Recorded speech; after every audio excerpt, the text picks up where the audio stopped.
प्रिय छात्रों, आप सभी का स्वागत है हमारे यूट्यूब चैनल हिंदी प्रभात में। आज हम लोग पढ़ेंगे यूपी बोर्ड क्लास 10th के सूरदास के पदों को। सबसे पहले हम सूरदास के जीवन परिचय को जान लेते हैं। ये अष्टछाप के कवि थे। अष्टछाप के कवि का मतलब वल्लभाचार्य के शिष्य, वल्लभाचार्य के पुत्र जिनका नाम था विट्ठल दास। वल्लभाचार्य के पुत्र जिनका नाम था विट्ठल दास। विट्ठल दास इन्होंने अपने पिता के 4 शिष्यों और अपने 4 शिष्यों को लेकर के एक 8 लोगों के समूह का एक अष्टछाप समूह बनाया इन्होंने। तो ये अष्टछाप के कवियों में से थे और उन अष्टछाप के कवियों में सर्वश्रेष्ठ थे ये। और ये जो है वल्लभाचार्य के शिष्य थे और वल्लभाचार्य जो है वो विट्ठल दास के पिता थे। अब जो है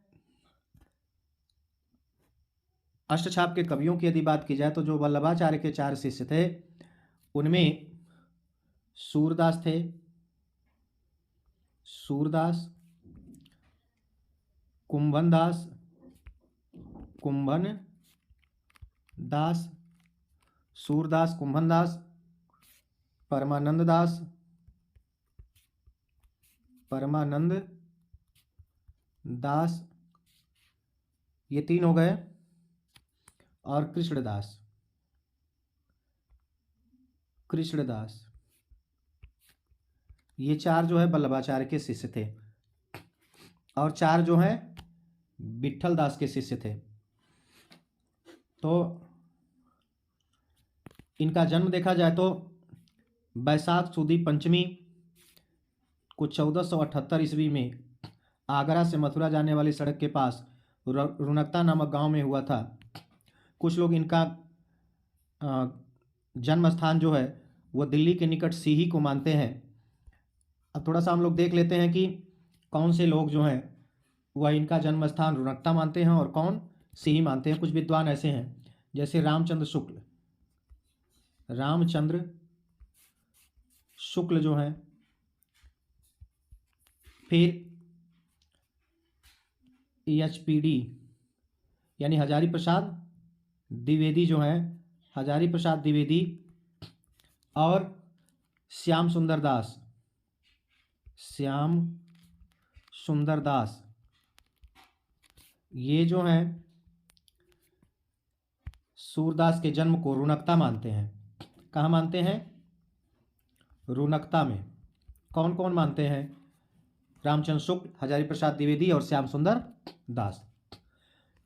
सीही मानने वाले विद्वान कौन से हैं कि सूरदास का जन्म सीही में हुआ था? तो सीही मानने वाले विद्वान हैं कौन कौन से? सीही मानने वाले विद्वान हैं वे हैं नगेंद्र, पूरा नाम इनका डॉक्टर नगेंद्र, गणपति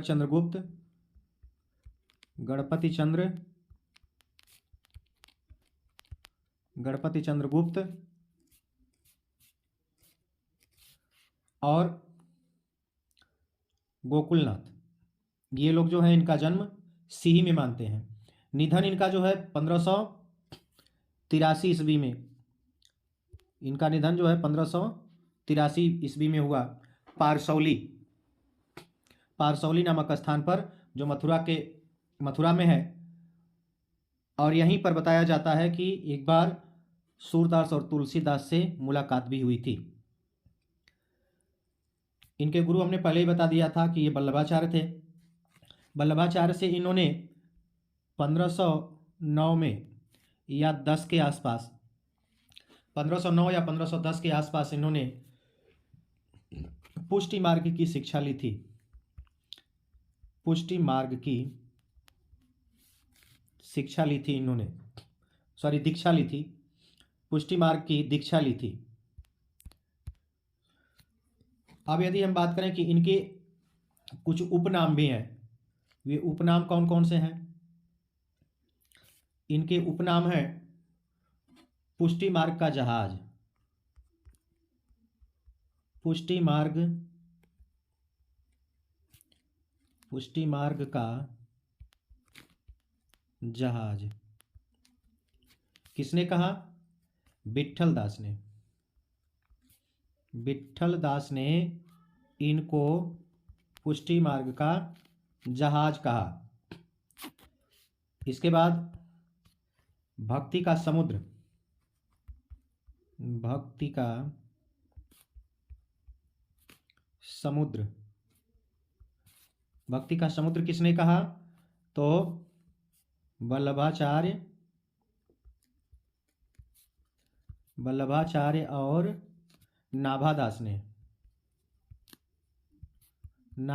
ने इनको भक्ति का समुद्र कहा, भक्ति का समुद्र कहा सूरदास को। खंजन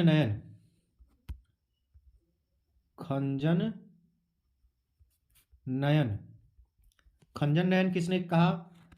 तो अमृतलाल नागर ने इनको खंजन नयन कहा। इसके बाद बात करें हम वात्सल्य रस का सम्राट, वात्सल्य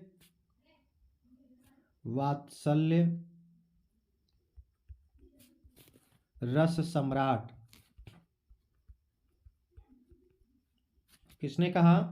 तो शुक्ल जी ने कहा, शुक्ल जी ने, यानी शुक्ल जी अर्थात रामचंद्र शुक्ल। जीवनोत्कर्ष का कवि भी शुक्ल जी ने कहा। इनको जीवनोत्सव का कवि इनको शुक्ल जी ने कहा। वात्सल्य रस सम्राट भी शुक्ल जी ने कहा। हिंदी साहित्य के आकाश का सूर्य, सबसे पहले इनको भिखारी दास ने कहा। क्या कहा? हिंदी साहित्य के आकाश का सूर्य। इनके रचनाओं की बात करें तो इनकी रचनाएं जो है वह, इनके पदों का संकलन सूरसागर में है। सूर सारावली तथा साहित्य लहरी इनकी अन्य रचनाएं हैं। माना जाता है कि सूरसागर में 1.25 लाख पद हैं, परंतु केवल अभी 10,000 ही प्राप्त हैं। सूर सारावली जो है वो कथा, वस्तु, भाव, भाषा, शैली और रचना की दृष्टि से सूरदास की प्रामाणिक रचना है। इस सूर सारावली में 1107 छंद हैं। वहीं पर साहित्य लहरी, जिसमें सूरदास के 118 दृष्ट कूट पदों का संग्रह है। इनके अंधे होने का जो प्रमाण बताया जाता है, तो कुछ विद्वान जो हैं इनको जन्म से अंधा मानते हैं, कुछ बाद में मानते हैं। तो जो जन्म से अंधे मानने वाले विद्वान हैं उनका नाम है गोकुलनाथ मिश्र बंधु और नाभादास, रामचंद्र शुक्ल जी, रामविलास शर्मा जी। और जन्म के बाद इनको अंधा मानने वाले हैं हजारी प्रसाद द्विवेदी, नामवर सिंह और मोतीलाल मेनारिया और नंदुलारे वाजपेयी। सूरसागर का जो वर्ण विषय है वह श्रीमद् भागवत पुराण के आधार पर रचना की गई है। इसकी किसके आधार पर? श्रीमद् भागवत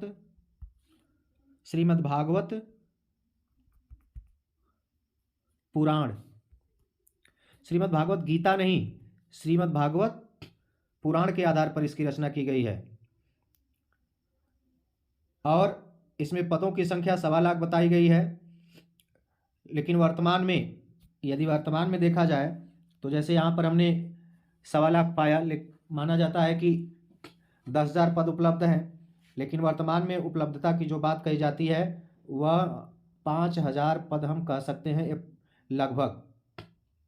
वैसे तो टोटल जो है वह केवल 4,936 उपलब्ध हैं, जिसको हम लगभग में कह सकते हैं कि 5,000 पद उपलब्ध है।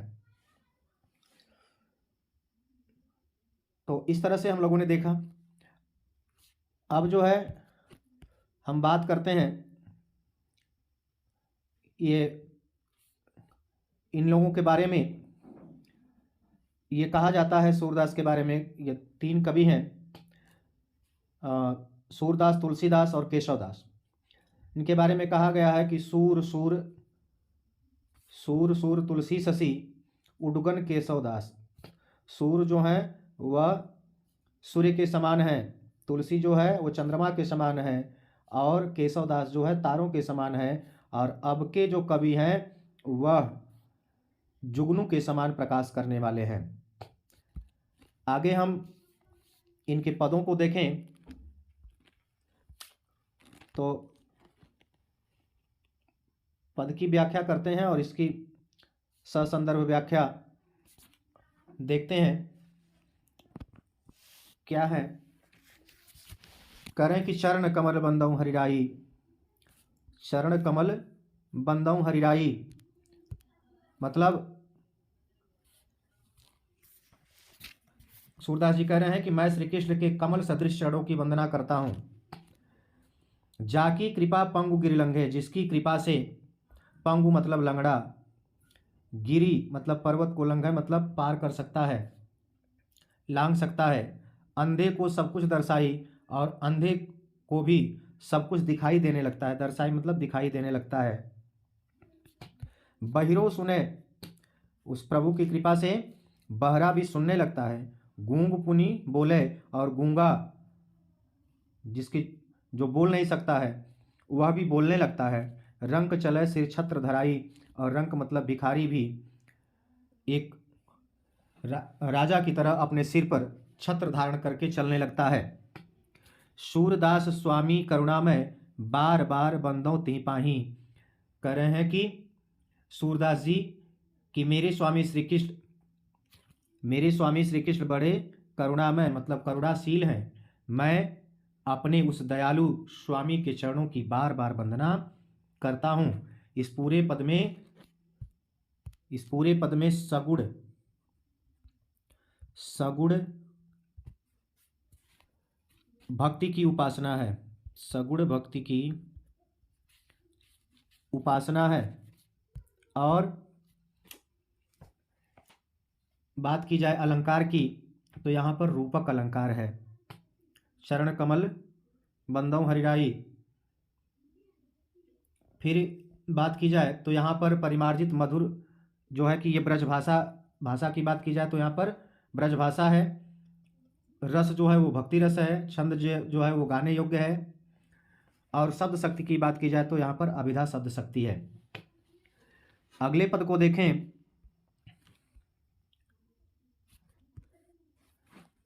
अभिगत गति कछु कहत न आवे, ज्यों गूंगे मीठे फल को रस अंतर हित ही भावे।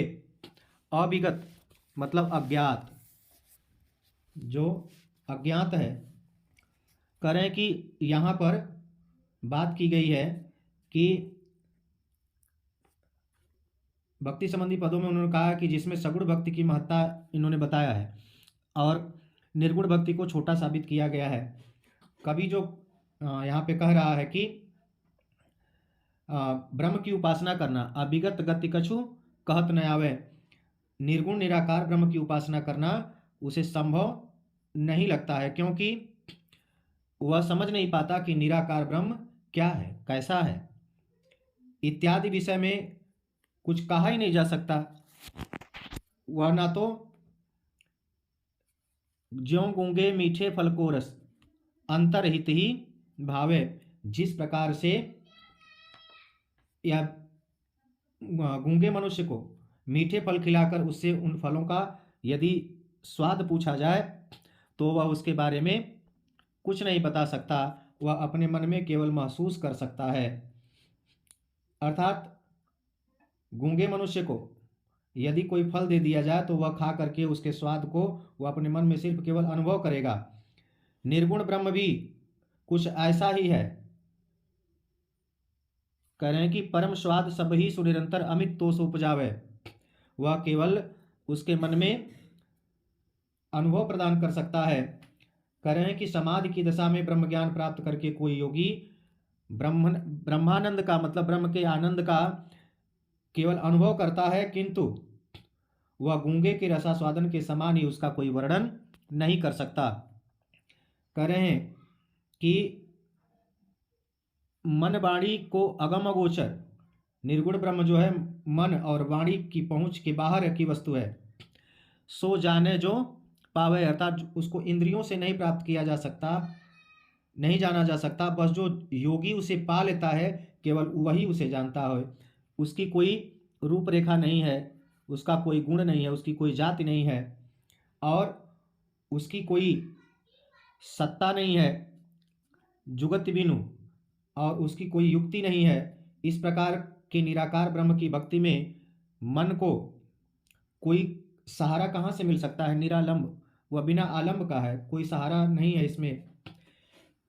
इस प्रकार के निराकार ब्रह्म की भक्ति में मन को कोई सिद्ध करने की कोई भी जुगत नहीं है, युक्ति नहीं है, और इसलिए मन स्थिर नहीं होता है, बल्कि इधर उधर भटकता रहता है। इस प्रकार सब विधि अगम विचारे ही ताते सूर शगुन पद गावे। इस प्रकार से सूरदास जी कह रहे हैं कि निराकार ब्रह्म सब प्रकार से पहुंच के बाहर है, उसे प्राप्त करना एवं जानना सब विधि अगम, मतलब जहाँ जाया न जा सके, जहाँ पहुँचा न जा सके, अर्थात वह पहुँच के बाहर है, उसे प्राप्त करना एवं जानना अत्यंत कठिन है। यही सोच करके सूरदास जी कह रहे हैं कि मैं सगुण भक्ति के पदों को गाता हूँ।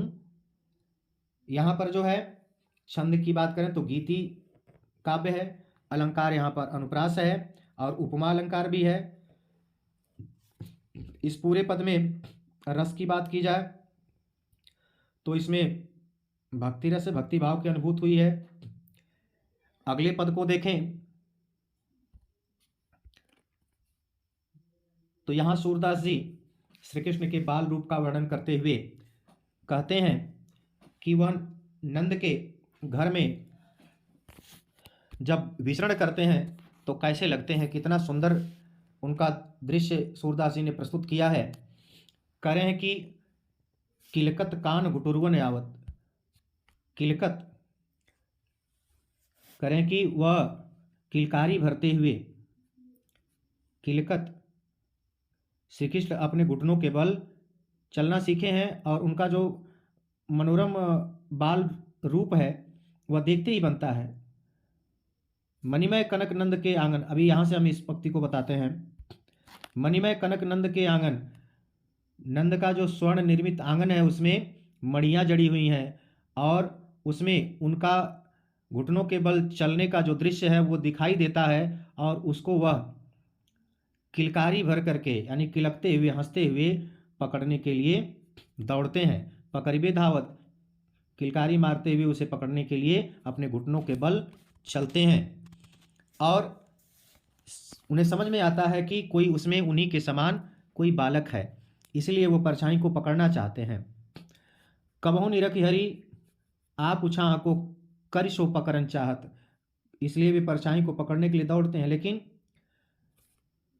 किलक की हंसत राजद द्वैदतिया, वे उसे पकड़ नहीं पाते हैं, और जब पकड़ नहीं पाते हैं तब श्री कृष्ण जो है किलक की हंसत राजद द्वैदतिया, किलकारी भर मार कर हंसते हैं, और उनके मुंह में अभी 2 ही दांत हैं जो जमे हैं। जब हंसते हैं तब ये दांत बहुत सुंदर लगते हैं, पुनि पुनिति ही अवगाहत, और बार बार उन दांतों को दिखाते हैं और छुपा लेते हैं। करें कि कनक भूमि पर कर पग छाया यह उपमा इक राजती, करें कि बड़ा विचित्र दृश्य था। कनक भूमि पर, यह सुवर्ण की भूमि थी, और कर पग छाया, श्री कृष्ण के हाथ और पैर कमल के समान है। यह उपमा इक राजती, इस प्रकार वे जहाँ जहाँ चलते हैं कमल ही कमल दृष्टिगत होते हैं। कह रहे हैं कि उनकी परछाई जो है इस सोने से निर्मित भूमि पर श्री कृष्ण के हाथ और पैर कमल के समान थे। वे जहाँ हाथ और पैर रखते हैं वहीं पर परछाई में कमल सा दिखाई पड़ता था। इस प्रकार वे जहाँ चलते हैं कमल ही कमल दिखाई देते हैं। ऐसा लगता है कि पृथ्वी के लिए कमल, इस बालक के बैठने के लिए कमल के आसन सजा दिए गए हैं। करी करी प्रतिपद प्रतिमनि वसुधा, इस पृथ्वी ने क्या कर दिया है, प्रतिपद हर पग पर प्रतिमन मतलब सोने के समान, कमल बैठकी साजते, कमल को हर जगह सजा दिया है। बाल दशा सुख निरखी यशोदा, बालक के करें कि इस बालक रूप शोभा को देखकर यशोदा को जो है असीमित सुख होता है। उस सुख को जब वह संभाल नहीं पाती तो क्या करती है, पुनि पुनि नंद बुलावती, बार बार वह नंद को यह सुंदर रूप दिखाने के लिए बुलाती हैं। पुत्र के वात्सल्य के कारण उनके स्तनों में अचरा तरले ढांकी, तो इस आनंद के कारण उनके स्तनों में दूध उतर आता है और उसे वह पिलाने के लिए कृष्ण को अपने आंचल के तले ढांक करके दूध पिलाती हैं कि कहीं इस बालक को किसी की नज़र न लग जाए। यहाँ पर जो है श्री कृष्ण के बाल रूप का सजीव चित्रण है। छंद जो है गीति काव्य, रस जो है वात्सल्य है। अलंकार यहाँ पर अनुप्रास, उत्प्रेक्षा और पुनरुक्ति प्रकाश, जैसे पुनि पुनि में पुनरुक्ति प्रकाश अलंकार है। और शैली जो है वो अलंकारिक है। आगे के पद में हम देखते हैं, करें सूरदास जी की मैं अपनी सब गाय चराई हूँ। इसके प्रसंग संदर्भ की बात की जाए तो बाल वर्णन में सूरदास जो है इनके बराबर कोई उपमा नहीं रखता है। इस पाठ्य पुस्तक में इन्होंने इस पद के माध्यम से बताया है जिसमें श्री कृष्ण की बाल लीला का वर्णन किया गया है। कह रहे हैं कि मैं अपनी सब गाय चराई हूँ। बालक की बाल हट जो है होती है वो बड़ी ही विचित्र होती है। एक दिन की बात बता रहे हैं सूरदास जी कि रात का समय था, श्री कृष्ण हट कर बैठते हैं। वे कहते हैं, हे माता मैं अपनी सब गाय चराऊंगा। प्रातःकाल होते ही मैं अपनी सब गाय चराई हूँ, मैं अपनी सभी गायों को चराऊंगा। प्रातः काल होते ही मैं प्रात होत बल के संग जई हूँ। प्रातः ही मैं बलराम के साथ जाऊंगा और तेरे कहने से भी न रुकूंगा। तेरे कहे न रही हूँ, तेरे कहने से नहीं रुकूंगा। हे माता ग्वाल बाल गायन के भीतर न कहूँ डर नहीं लागत। मुझे ग्वाल बालों तथा गायों के बीच खड़े होने पर जरा भी डर नहीं लगता है।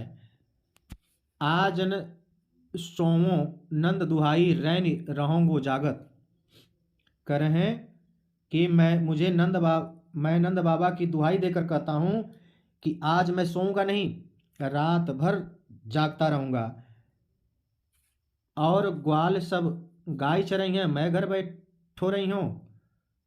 वो गाय चराने के लिए जिद करते हैं। कहते हैं कि यह कैसे हो सकता है कि अन्य सब ग्वाले वो गाय चराएंगे और मैं घर पर बैठा रहूंगा। सूर श्याम तुम सोई रहो, अब प्रात जान मैं दइयों। यशोदा जी श्री कृष्ण की बातें सुन करके उसे समझाती हैं कि अब तुम सो जाओ, प्रातः काल मैं तुम्हें जाने दूंगी। तब जाकर के वे मानते हैं। इस पूरे पद में काव्य सौंदर्य की बात की जाए तो बालक की हट के आगे अंत में माँ को झुकना ही पड़ता है। और बताया जाता है कि 3 हट बहुत ही कठिन होते हैं, बाल हट, राज हट और तिरिया हट। तो ये बाल हट है और इसके आगे माँ को जो है वो झुकना पड़ता है। रस इसमें वात्सल्य रस है, अलंकार अनुप्रास है और भाषा जो है वो ब्रज भाषा है। 5वां पद देखते हैं।